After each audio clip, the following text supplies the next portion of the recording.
ധൈര്യം ഉണ്ടെങ്കിൽ ഓപ്പറേഷൻ തൂഫാൻ എന്ന് പറഞ്ഞാൽ അവരെ മുമ്പേ നിനക്ക് നിന്റെ ബ്ലഡ് മൂത്രം ഈ മുടിനാരൊക്കെ കൊടുക്കാൻ പറ്റൂടാ.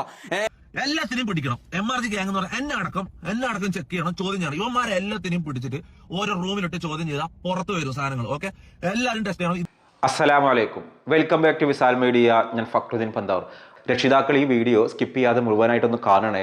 തൊപ്പിനും ഗ്യാങ്ങിനും പോലീസ് പൂട്ടാൻ പോവാൻ. അത്രയധികം തമ്മാടിത്തരങ്ങളാണ് ഈ ഗ്യാങ് ഇവിടെ ചെയ്തു വെച്ചിട്ടുള്ളത്. തൊപ്പിയുടെ കൂടെ ഉണ്ടായിരുന്ന മമ്മു, ഷമീർ തുടങ്ങിയ ടീമങ്ങൾ തല്ലിപ്പിരിഞ്ഞു പോയപ്പോൾ അവർ ചില വെളിപ്പെടുത്തലുകൾ നടത്തി.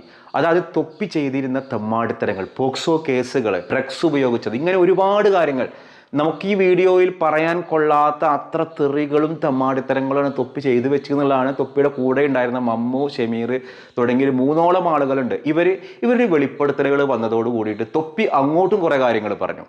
ഇപ്പോൾ പോലീസിൻ്റെ ഒരു തീരുമാനം എന്താണെന്നറിയോ? ഈ തൊപ്പിനെ പൂട്ട അന്വേഷണം പ്രഖ്യാപിച്ചു. ഒരു വീഡിയോ കാണിച്ചു തരാം. തൊപ്പിക്കെതിരെ തൊപ്പിയുടെ കൂട്ടത്തിലുണ്ടായിരുന്ന ഒരാൾ തന്നെ പറയുന്ന ഒരു വീഡിയോ ആണ്.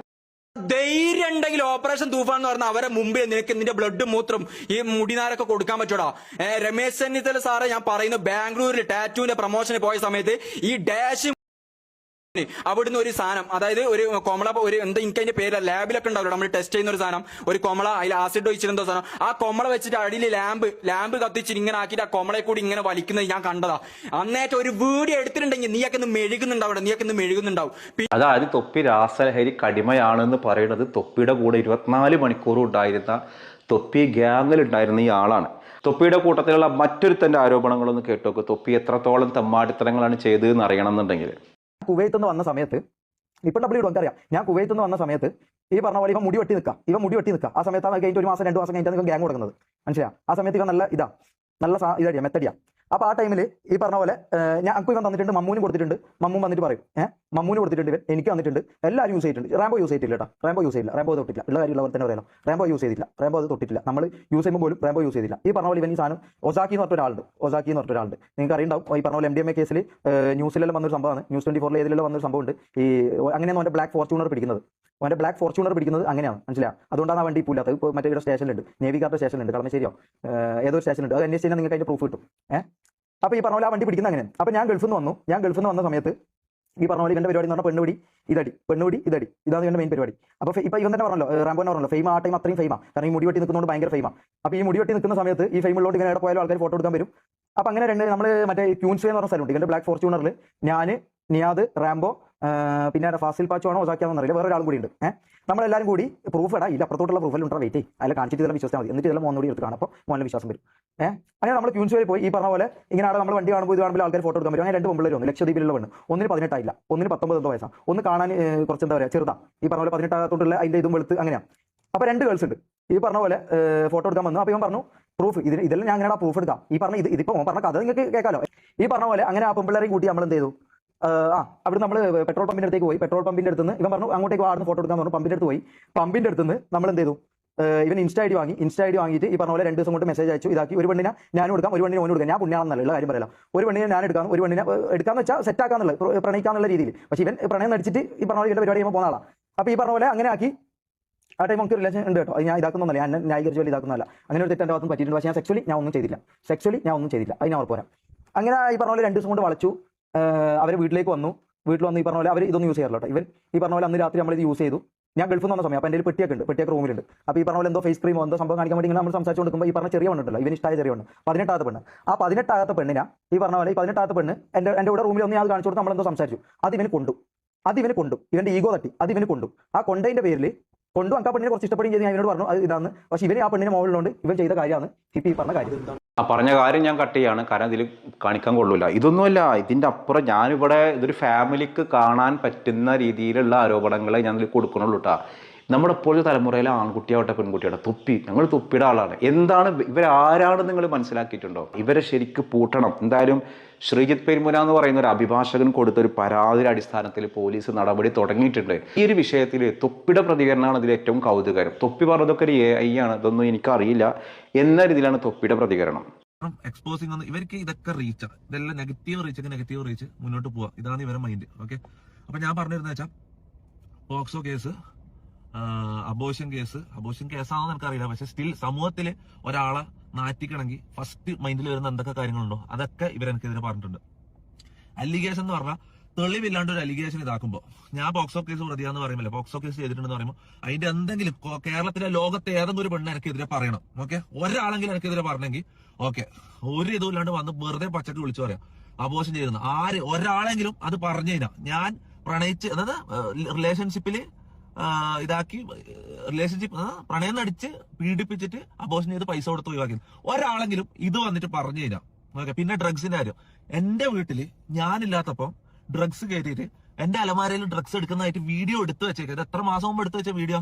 ഇവര് വന്ന മുതലുള്ള പ്ലാൻ, ഞാൻ വിചാരിച്ചു 3 മാസം മുമ്പാണ് ഇവർ എന്നെ കൊടുക്കാനുള്ള പ്ലാൻ തുടങ്ങി. ഇത് ഇവര് ജാസിന്റെ വായി തന്നെ ഇന്നലെ അറിയാണ്ട് വന്നിട്ട് 1 മാസം കഴിഞ്ഞപ്പോ തുടങ്ങിയ പ്ലാനിങ് ആണ്. അപ്പൊ ഇവരെല്ലാം എന്തെല്ലാം ഉണ്ടാവും, എന്തെല്ലാം ഇങ്ങനെ എടുത്തു വെച്ചിട്ടുണ്ടാവും വീട്ടിൽ ഉള്ള സമയത്ത് തന്നെ. എന്തൊക്കെ ഇന്ന് നാളെ ഒരു മനുഷ്യൻ പറയാം വീട്ടിന്റെ താഴെ ഞാനും കൊന്നിട്ട് കുഴിച്ചിട്ടിട്ടുണ്ടെന്ന് പറയും. ഓക്കെ, അപ്പൊ ഇവർ ഓരോന്ന് പറയുമ്പോൾ പിറ്റേ ദിവസം ഞാൻ വന്നിട്ട് അത് തെളിച്ചിട്ട് കാര്യമില്ല. ഞാൻ ഡയറക്റ്റ് നിയമപരമായിട്ട് പോയിരുന്നു. ഓക്കെ, ഇതെന്ന് വെച്ചാൽ ഒരു കേസ് എന്ന് പറഞ്ഞാൽ ഒരു കേസ് സെപ്പറേറ്റ് ഞാൻ ഡ്രഗ്സിന് എന്റെ വേറെ തന്നെ കേസ് കൊടുത്തിട്ടുണ്ട്.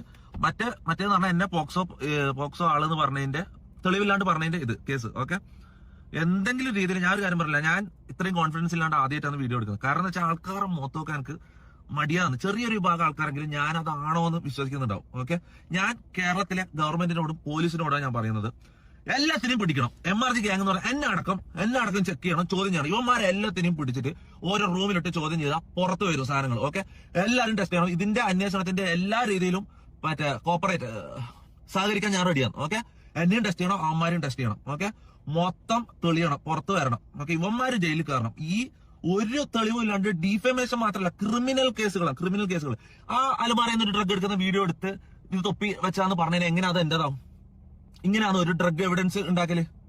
എടാ, ഞാൻ ഡ്രഗ് അടിക്കുന്നത് കളിക്കണം, ഞാൻ ഡ്രഗ് അടിക്കുന്നത് കാണിക്കണം. ഇവര് കഞ്ചാവ് ഞാൻ അടിക്കുന്നതല്ല കാണിക്കുന്നത്. എന്റെ അലമാരയിൽ നിന്ന് കഞ്ചാവ് എടുക്കുന്ന കാണിച്ചാൽ ഞാൻ അങ്ങനെ കഞ്ചാവ് അടിയനാവും. ഇതേപോലെ തന്നെ പോക്സോ ഏതോ പെണ്ണുങ്ങളെ ഞാൻ പീഡിപ്പിച്ചെന്ന് പറഞ്ഞാൽ ഇവര് പറയുന്നത് എങ്ങനെ? ഏതെങ്കിലും പെണ്ണു വന്ന് പറയട്ടല്ല, ആരെങ്കിലും പരാതി കൊടുക്കട്ടെ, എന്തെങ്കിലും പരാതി ഉണ്ട്, ആരെങ്കിലും ഇതുവരെ പരാതി പറഞ്ഞിട്ട് എന്നെ കുറിച്ച് ഒരു പെണ്ണേഴ്സ് ഇത്രയും കാലമായിട്ട് ഒരു പെണ്ണേഴ്സ് വന്നാ എനിക്ക് റിലേഷൻഷിപ്പുകൾ ഉണ്ടായിട്ടുണ്ട്. ഓക്കെ, പെണ്ണുങ്ങളുമായിട്ട് ഫ്രണ്ട്ഷിപ്പുകൾ ഉണ്ടായിട്ടുണ്ട്. ആരെങ്കിലും ഞാൻ മോശമായിട്ട് പെരുമാറിയുന്ന എന്തെങ്കിലും ഡിസ്റെസ്പെക്ട് ഒരു വാക്ക് ആരെങ്കിലും ഒരു പരാതിയും കൊണ്ടുവാ മോനെ. ഞാൻ ഒരു കാര്യം പറയട്ടെ, ഇത് ഞാൻ ലീഗലി കളിക്കാൻ വേണ്ടി ഇറങ്ങുന്നത്. ഇവന്മാരെ ഞാൻ ജയിലിൽ കയറ്റുന്ന പറഞ്ഞാൽ കയറ്റിയിരിക്കും. ഓക്കെ, പിന്നെ എന്താ പറഞ്ഞത്,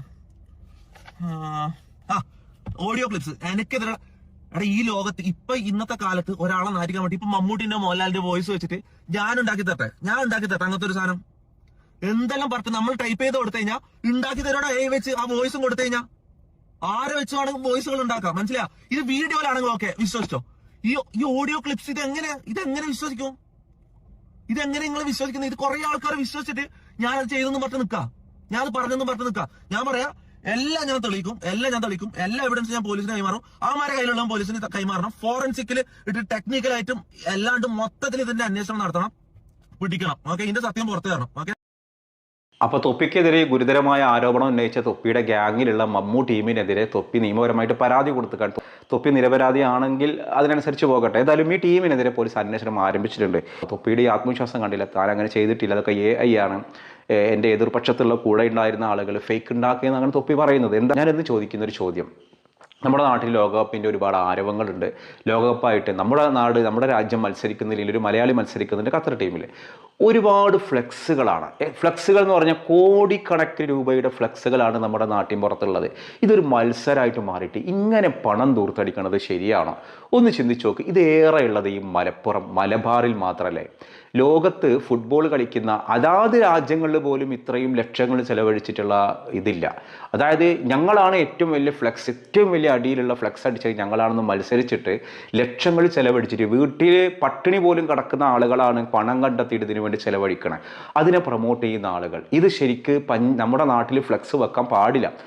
എന്താ പറയുക, പൊതു ഇടങ്ങളിൽ ഫ്ലെക്സ് വെക്കാൻ പാടില്ല. പക്ഷെ അതൊക്കെ കാറ്റിൽ പറത്തിയിട്ട് ഫ്ലെക്സ് വെക്കിനെ അനുകൂലിക്കാൻ നിങ്ങൾ ഇത്തരത്തിലുള്ള ഈ ഒരു അമിതമായിട്ടുള്ള ഈ ആവേശം നല്ലതാണെന്ന് നിങ്ങൾക്ക് തോന്നുന്നുണ്ടോ? എൻ്റെ ചോദ്യം. അതായത് ഓരോ നാട്ടിൻപുറത്തുങ്ങൾ നോക്കുക, എത്ര വലിയ ഞങ്ങളാണ് ഏറ്റവും വലിയ ഫ്ലെക്സ് വെക്കുന്നത് ബ്രസീലുകാർ, ഞങ്ങളാണ് ഏറ്റവും വലിയ വെക്കുന്നത് അർജന്റീന എന്ന് വന്നവരെന്നല്ല, നമ്മുടെ നാട്ടിലുള്ള കുട്ടികളാണ് ഇപ്പോൾ ചെയ്യുന്നത്. എന്നിട്ട് പുഴയിൽ വെക്കുന്ന കട്ടൗട്ടുകൾ, പുഴയിൽ വെക്കുന്ന അർജന്റീനയുടെ മുഴുവൻ ടീം അംഗങ്ങൾ ഒരു ഫുട്ബോൾ ഗ്രൗണ്ട് തന്നെ പുഴയിൽ സെറ്റ് ചെയ്ത് വെച്ചിക്കാണ്. അപ്പോൾ ഇങ്ങനെയൊക്കെ മത്സരിച്ചിട്ട് നമ്മൾ ഈ ഒരു പണം എത്ര ഡയാലിസിസ് ചെയ്യാൻ കഴിയാത്ത രോഗികൾ ബുദ്ധിമുട്ട് അനുഭവിക്കേണ്ടതെന്ന് അറിയോ? ഒരു വീട് വെക്കാൻ വേണ്ടിയിട്ട് പണം ചോദിച്ചാൽ ഒരു മനുഷ്യൻ തരില്ല. പക്ഷേ ഇത് ആവേശം വേണം, കളി കാണണം, നമുക്ക് ഫുട്ബോൾ ക്ലബ്ബൊക്കെ ഉണ്ടാക്കണം.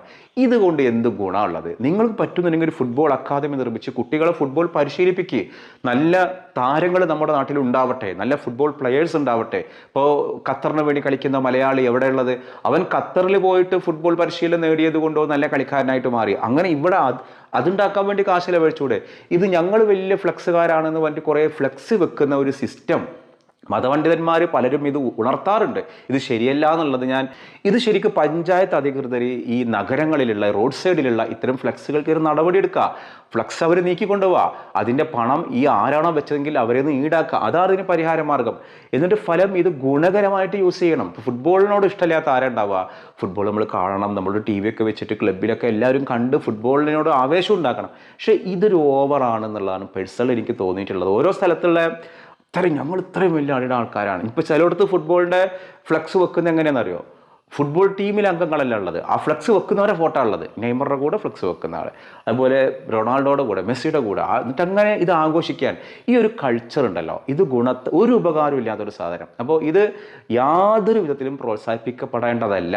എന്തായാലും ഞാൻ അതിനോട് യോജിക്കുന്നില്ല. നിങ്ങളുടെ അഭിപ്രായം താഴെ കമൻറ്റ് ചെയ്യാം.